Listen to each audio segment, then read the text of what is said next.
I'm not ashamed to hold my Lord, nor to defend his cause. Maintain the honors of his word, the glory of his cross. All right, we are in Revelation chapter 17. We are down to verses 7 to 18. We read verses 7 to 18 last week, but we need to refresh our memory as to what we talked about. We have been talking about the judgment of the Scarlet Woman. We had talked about, this chapter is talking about the judgment also of Babylon the Great, or the Great Whore. And we had seen one of the seven angels with the vials, who invited John to see the judgment of the Great Whore. And she is then described in verses 2 to 6 as the woman who sat on many waters, over many peoples, multitudes, nations, and tongues, with whom the kings of the earth have committed fornication. The people of the earth are drunk on the wine of fornication, and politically, economically, and religiously, the world got swept up with the evils of Rome. That's what we're talking about. And so John was then carried away in the spirit to the wilderness. He saw the woman sitting on the scarlet-covered beast. The beast, of course, is the empire on which the harlot and the city of Rome reigned. It was full of blasphemy, had 7 heads and 10 horns, and the woman itself was dressed in scarlet, with gold and precious stones and pearls. In her hand was the golden cup, full of abomination and filthiness of her fornication, and she was drunk on the blood of the saints, the blood of the martyrs of Jesus. And so that brings us down to verses 7 to 18. We will start with Jeff over here. We'll read one slide each. Jeff, then Gloria, and on back and around. But the angel said to me, "Why do you marvel? I will tell you the mystery of the woman and of the beast with 7 heads and 10 horns that carries her. The beast that you saw was and is not, and is about to rise from the bottomless pit and go to destruction. And the dwellers on earth whose names have not been written in the book of life from the foundation of the world will marvel to see the beast, because it was and is not and is to come." This calls for a mind with wisdom. The 7 heads are 7 mountains on which the woman is seated. They are also 7 kings, 5 of whom have fallen. One is, the other has not yet come, and when he does, he must remain only a little while. As for the beast, it was and is not. It is an 8, but it belongs to the 7, and it goes to destruction. And the 10 horns that you saw are 10 kings who have not yet received royal power, but they are to receive authority as kings for 1 hour, together with the beast. They are of one mind and hand over their power and authority to the beast. They will make war on the land, and the land will conquer them. For his Lord lords and kings, and those with him are called and chosen and faithful. And the angel said to me, "The waters that you saw, well, the prostitute is city of peoples and multitudes and nations and languages. And the 10 bulls that you saw in the heart of the beast were with the prostitute. They were naked and naked, and devoured your flesh, and bone them out with fire." For God has put it into their hearts to carry out his purpose by being of one mind and handing over the royal power to the beast until the words of God are fulfilled. And the woman that you saw is the great city that has dominion over the kings of the earth. All right, so oftentimes in this book we have been given imagery, and we have been able to discern from Old Testament passages what that imagery likely represents. But we have not really been given this is this, and this is this, and this is this, where there's not a whole bunch of speculation that has to be done. Because we have been given, even if it hasn't been spelled out in absolutely specific language, we have been given more of a clue as to what was being talked about, and certainly the people of that time knew exactly what was being talked about. And so, after John saw this great picture, the first part of the chapter, he marveled. He didn't understand what was going on, and the angel in verse 7 says, "Why don't you understand?" It should have been clear after everything John had seen what this was. We have come almost to the end of this book, and we're in the last really two, 3 chapters of the judgment of the woman and the beast and the dragon. And the last part of Revelation, the end of chapter 20, 21, and 22, we're talking about victory. And so we're in the final stages here of this book.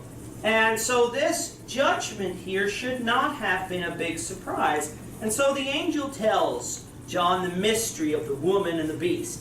The beast John saw in verse 8 was the empire, symbolized by its emperor. It was and is not. So what does that mean? It was and is not. So just speaking of different world empires, they come and go.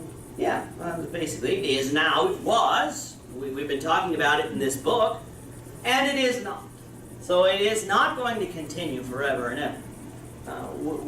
The people of the world, remember, they were amazed when the head of the beast was cut off and it grew back. And people might get the idea that, well, it's never going to end. The empire is going to be here forever. And the persecution is never going to end. And God's saying, no, it will end. It was and is not. It will come to an end. It will be judged. He shall ascend out of the bottomless pit and go to destruction. What about the wicked of the earth? Those who were not written in the Lamb's Book of Life. What will their reaction be?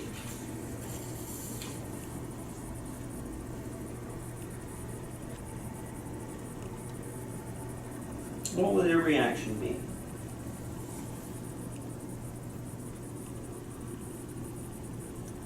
We're down to verse 8.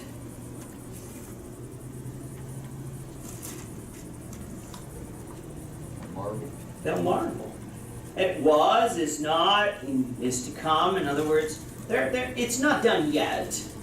The Roman Empire will not fall yet. But they're going to marvel because he does, as we said before, reappear. Nero died. Later came Domitian as a terrible persecutor of the church. There were emperors that would follow.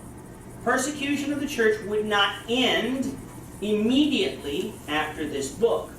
That's why this book was written. It foretold that victory was coming, but it is not yet. There was to be a great persecution. There was to be a warning of judgment. There was to be judgment itself. There's no use writing this book if it's already happened. This book was a book of prophecy. And so the things that are written in this book had yet to come to pass, even though John foresaw what was going to happen here. And so the empire was now, it was going to continue, and God was going to judge it. The people who are not in the book of life, we're going to be amazed at this. Remember, the people who aren't written in the book of life aren't going to receive this book. The people who are written in the book of life is Christians, the church. They're not going to be amazed by any of this because they're being told this in this book. The book of Revelation is going to go to 7 churches, and I'm sure it will spread even past those 7 churches that it was going to be sent to. Watch, this is coming, this is coming. They're not going to be amazed. But the people who do not receive this book, they're going to be amazed at everything that happens. And so that brings us down to verse 9 and question 6. What did the angels say the 7 heads of the beast were?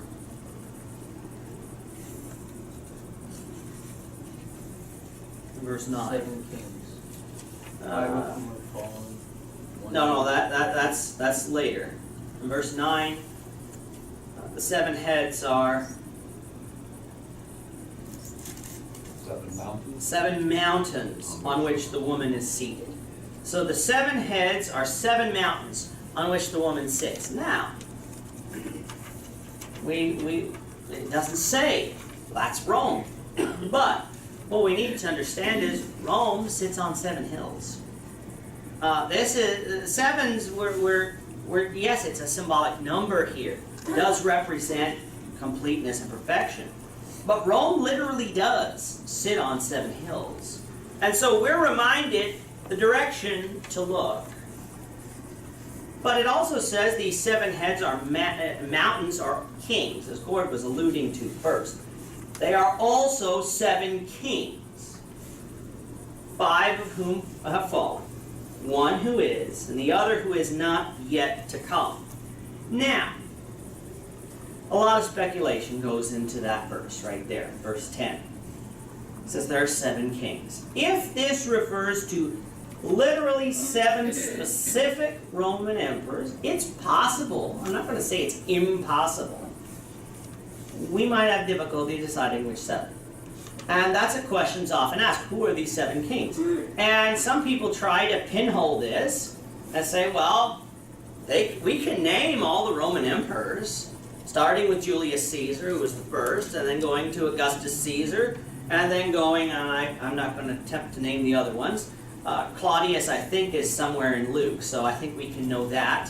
And then you have a couple of others, and we get Nero, and then we get Vespasian and Domitian, but there are more than 7. That's the point.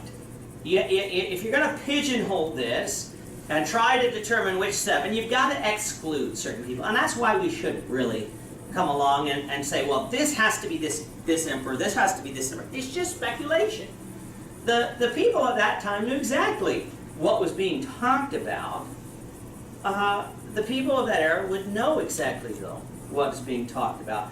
We don't have to know if this literally is talking about 7 emperors, which emperors. And people try to do this. The reason why people try to do this is because they want to prove that their date of Revelation is correct. That if it's the early date, well, count 7 emperors. If it's the late date, well, count a different 7 emperors. We don't have to do that. However, remember, numbers in Revelation are symbolic. Why are we changing symbolism to represent absolute numbers again? The heads are kings. Represents perfection or total opposition to the empire, of the empire to the church. 5 have already fallen. The 6th is ruling now, and the 7th is yet to come and will only rule briefly. So what does that mean if this is symbolic? Christian opposition has happened. Christian opposition is now. And Christian opposition is yet to come. And that's consistent with what we've seen in this book all the way through. The one that is yet to come, though, said it was short. Why? Because God's judgment was coming. And so we do have, we can interpret this, and I believe properly, to be symbolic here, just as we have throughout this book. And so verse 11 says, the beast is the 8th king. The 8th king, its power. He is going to be destroyed. He is the 8th king, but it says he belongs to the 7th. He belongs to the 7th. And so, but he's going to be destroyed. We don't have to worry about the beast. The beast was going to be destroyed after this book. He was present in this book. He was going to be destroyed shortly after this book. Any questions before we move to verse 12? And question 7. Which it says, what did the angel say the 10 horns of the beast were?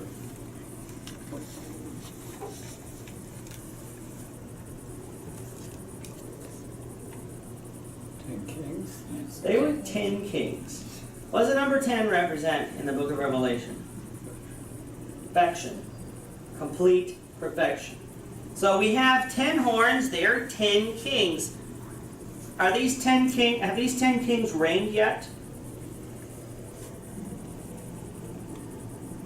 No king. No king. They've received no royal power, but they are to receive power. But how long are they going to reign for? 1 hour. It's not a very long kingdom. If this was a literal 1 hour, this would not even make history books. But it's a short, very short period of time that we're representing here. It was a very short period of time. Now, we can come along and say either these are allied kings or perhaps, again, representing perfection, hence the power that will be raised up and used against the saints. Again, see that imagery here. Now, these beasts, how are they described in these kings, how are they described in verse 13?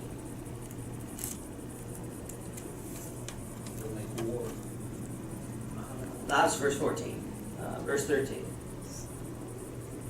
They give their power to the beast.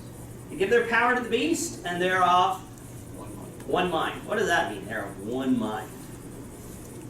They're 10 people. Well, it's like either we were one mind. How are we one? Unite. United. They all have the same mind. In other words, they made the same decision. And they give their power to the beast.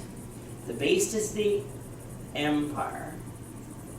The beast is the empire. We're going to get to the woman in a second, because when we take a look at this, you're going to maybe seem like it's a bit confusing at the end of the chapter when the beast makes war with the woman, and you come along and say, well, hold on a second. The woman is the emperor. The beast is the empire. How is the beast making war with the emperor? We'll get to that in a second. But these 10 kings, this perfection when it comes to authority and power, and that was being raised up against the saints, it's going to give their power and strength to the beast. And as Gord said, they're going to make war with the Lamb. But what will the Lamb do? In verse 14. He will overcome and conquer. Why? Rest of that verse. Lord of Lords and King of Kings. And those whom are called and chosen and faithful. Jesus is the Lord of Lords and the King of Kings. There is no one on this earth who is over him. He is. These 10 kings, they had power. The beast had power. But Christ had more power. They had authority, these 10 kings and the beast. Christ had more authority. Christ was going to conquer. And with the Lamb are those who are called chosen and faithful. Who are those people? Christians. Those who followed Christ. That is a picture that, again, Christians would rejoice in. There was going to be persecution. It was going to look bleak. But Christ was going to overcome. The Lamb was going to overcome. And Christians were going to be victorious. The church would remain. I don't believe. Some people might come along and say, when we get into our study of denominations, actually, when we get out of where we are on Wednesday night into the actual study of denominations, people are going to think that the Catholic Church swallowed up the entire church, and the church ceased to exist. If it did, Revelation chapter 17 here is wrong. Because then Christ's church would not be victorious. Christ wouldn't be victorious. He might have been victorious over the Roman Empire for a period, but he wasn't going to be eternally victorious. I don't believe the church ever ceased to exist. Did the Roman Catholic Church take a lot of Christians away? Yeah, it did. But not everyone. Not everyone. The church, the reason why we read of the Roman Catholic Church and we don't read of saints in the Bible is the Roman Catholic Church was so big. If you know a little bit about history, it became a large power. The Pope had a lot of power. He would govern as to who was king of countries. He ruled Rome, literally ruled Rome. And when you have that much power, you get to write the history books. And when you write the history books, you're going to make yourself look important. And they killed a lot of people that they would consider heretics. And so if you weren't Catholic, you were a heretic, and a lot of times you were killed. The church of the Bible existed. It was smaller. It was not powerful in the sense that the Roman Catholic Church was, because each congregation is separate. And so they didn't have that type of power that the Roman Catholic Church had because of its hierarchy built. That's why it's good you mentioned Christians as a church. Yeah. Because the Church of Christ wasn't an institution like the Roman Catholic Church. So even, not every Christian was wiped out. No. You know what I mean? No. There's always been one for the cause of Christ. Yes. But, And it's definitely smaller. yeah. When you take a look at the Roman Catholic Church, I forget what they want to call it, I think it's about 1.3 or 1.5 billion that are members of the Roman Catholic Church. And then you take a look at the number of the Baptist Church and the Anglican Church, and you see these large numbers. Those churches are not following Christ. The numbers of the people who are much smaller. Now, I believe they're larger than people think, but they are not 1.3 billion on this earth. Or Out of those numbers, how many are faithful and attend regularly? of the billions, yeah. Christ said, broad is the way that leads to Yeah. destruction. So And many. I mean, those there's lemmings that follow one lemming, they all fall in the ocean, Mm-hmm. right? Yeah, that's true. Yeah. But Yeah. that's why we have to watch for ourselves and those and our brothers and sisters, so that we aren't part of those who just follow because everyone else is. And in the end, we are responsible for our salvation. But we can encourage and lift up others so that they can be saved as well. And so the church has always existed. Christ is victorious over these kings and over the beast. Question 8 says, what were the what does it say? What were the harlots? What were the waters? What were the waters? That should say, what were the waters where the harlots sat? I was trying to figure out what that was. But what were the waters where the harlots sat? In verse 15.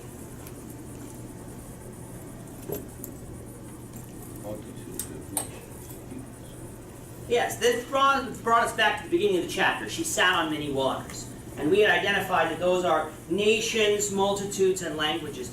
This is telling us that the waters that the harlot sat on, the emperor sat on, was many nations and languages. That's why it brings us back to the emperor. Because Jerusalem didn't rule over many nations. Hardly ruled over Judea. Because Roman power.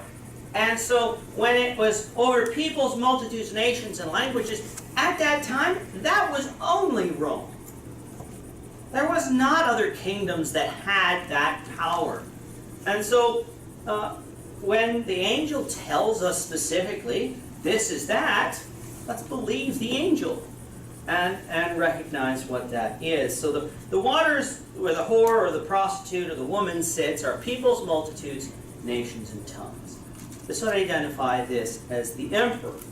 Now we get to the confusing part. Well, it's not confusing when you think about it, but it seems confusing when you first read it. What would the 10 horns of the beast do to the harlot? 10 horns in verse 12, the 10 kings. What would they do to the harlot in verse 16 and 17? Well, they hated her. They hated her, They were going to destroy her. and they were going to destroy her. So remember, the beast was the actual empire. It was not the emperor, it was the empire. The prostitute, or the harlot, or the woman, was the emperor. And you think about, when you think about it today, let's just take a look at history. The Americans. How did the United States of America come into existence? All the way back in 1776. How did it come into existence? People broke away from Britain. People broke away from Britain. They hated the king. They hated King George in England, and they broke away. They hated the king. So they formed their own nation. They rebelled and fought a revolution. Well, these 10 kings, the part of the empire itself, they hated the emperor. They hated this prostitute. And so the power that made the empire would be the power that broke it. Remember all the way back in Daniel, when you talked about this fourth kingdom. What was it described as? We had the head of gold, breastplate of silver, thighs of bronze. What was the fourth kingdom? The feet and the toes. Iron and clay. And they were mixed together. They were not as strong. They were strong and weak at the same time. Because they intermarried, because of all these nations. Iron and clay mixed together is brittle, and it breaks. This kingdom broke. The emperor was defeated. The emperor was made desolate and naked. They ate her flesh and burned her with fire. Not a very nice picture to imagine here. Bill? Well, I was just thinking of someone in power, and then those that he designates, they are always jealous of the guy in power. Yeah. And they'll do what they can to destroy him so they can have the power. Absolutely. Absolutely. Well, and you think about it, people get taxed. People get angry with the laws that are made. A dictator who is a dictator has a problem if he upsets his people. Democracies, well, we throw out our leaders by the vote. We don't rebel against our leaders. We don't like a leader, we vote them out. Dictators, they're usually toppled. And you get a faction of the people get angry enough, and they can rise up, and if they have a strong enough military power, they can defeat the leader. That's how some of the other countries got into power. Yeah. It was a coup. Yeah. And if you live by the sword, you will what? Die by the sword. And so the emperor lived by his power, he's going to die by it too. Verse 17 gives us a picture of God, though. And what does it say about this? What does it say about God in verse 17?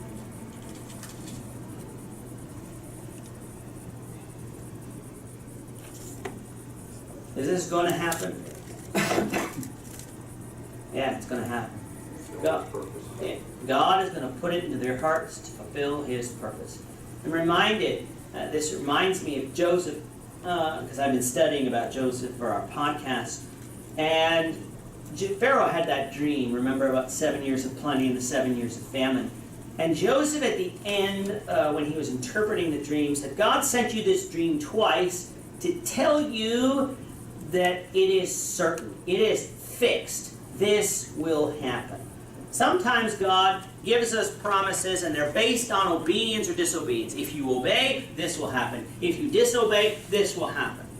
It's not fixed in stone which one will happen. It depends on obedience or disobedience. God will carry out whatever He said, but sometimes he bases it on people's actions. Children of Israel gained the promised land. If you obey me, you will stay in the promised land. If you disobey me, I will raise up nations and cast you out. And we saw that all the way through. God fulfilled his promises based on whether Israel obeyed or disobeyed. But there are certain things in Scripture he says will happen. They're not based on anything. They will happen. Jesus coming and saving mankind will happen. Well, it has happened, but I mean when he was prophesied, it will happen. That's not going to be based on anybody's choice. God can use mankind to accomplish his purpose. And he's not forcing them against their will to do what he wants, but he's using them. He is going to use their hatred and their envy and their jealousy to accomplish his purpose, and the empire is going to fall. God's word is going to be fulfilled. That brings us to question 10, which is the final question for this morning, which is, who is the woman John saw? Verse 18. Great city. That has dominion over the kings of the earth. Woman is Rome, represented by her emperor, but is Rome the city itself? I don't believe this leaves us any room for Jerusalem. Jerusalem doesn't have dominion over the kings of the earth. Didn't in 70 AD, before 70 AD. It didn't after 70 AD when it was destroyed. The ones who has dominion over the kings of the earth was Rome. And so I do believe this narrows it down for us. This is Rome. The woman has this the great city that has dominion over the kings of the earth. And so that is chapter 17. Chapter 18 is going to talk about the fall of Babylon. And that, if you want to prepare for that, you need to go back to take a look at the fall of physical Babylon that was prophesied in the book of Daniel. And actually, I believe it's Jeremiah. You can look that up for yourself. But I believe it's Jeremiah that predicts the fall of Babylon. That is going to follow this is the same types of language that is used here in Revelation 18. And remembering and we're going back and understanding what was said before helps us understand what is said here. Because the allusions is uncanny, what's being talked about, and that's why this is described as Babylon and not something else. Any comments or questions on chapter 17? Bill? Your thought on Jerusalem, yeah, when you think about it, it wasn't even known as the city of God. Like Solomon and David made it world renowned. But after that time, it was nothing. Yeah. Like as far as it was the city of the people of Israel, like as far as and the temple of God sat there. But it never was a world power after Solomon. It broke into two kingdoms that were weakened kingdoms. How many times did Syria invade, or Egypt invade, or Assyria invade, or Babylon invade? Like as far as they were always, those kings always seemed to be under some other king, and God was punishing them for that. I'm not saying that God was absent in that. God was punishing them for that, and made these other countries be over them before he finally cast them out of the land. There was an about 60-year period in all of Israel's history where it was that great power. It was latter part of David's reign and Solomon's reign. But Rehoboam, when he took the throne, he took control of that empire, and it broke. And it never was the same again. I'm not ashamed to own my Lord, nor to defend